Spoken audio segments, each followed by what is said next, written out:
शिल्पी राज भोजपुरी की एक super star गायक, भोजपुरी के एक फेमस कलाकार के रूप में शिल्पी राज को माना जाता है। लाखों करोड़ लोग आज शिल्पी राज का गाना सुनते हैं। तो दोस्तों, आज हम शिल्पी राज का बचपन से लेकर अब तक के जीवन संघर्ष के बारे में बात करने वाले हैं। शिल्पी राज का जन्म 25 मार्च 2002 को देवरिया जिले में हुआ था।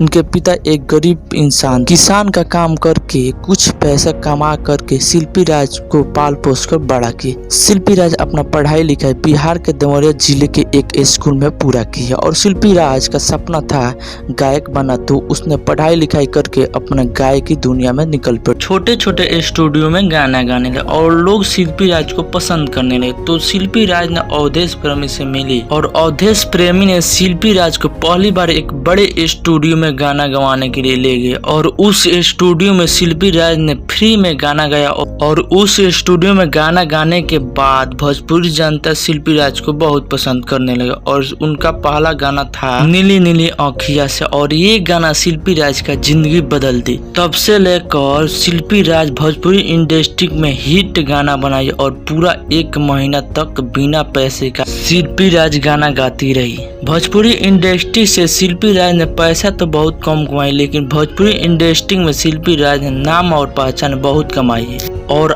आज हर एक गाना शिल्पी राज का सुपर डुपर हिट होता है। इस तरह आज शिल्पी राज ने अपने मुकाम पर पहुंच चुकी है और ज्यादा दिन से शिल्पी राज गाना नहीं गा रही। पिछले 5 साल से ही शिल्पी राज गाना गा रही है और फिर आज इस मुकाम तक पहुंच चुकी है। तो दोस्तों, आप लोगों को अगर वीडियो अच्छा लगा हो तो लाइक कमेंट शेयर जरूर कीजिए।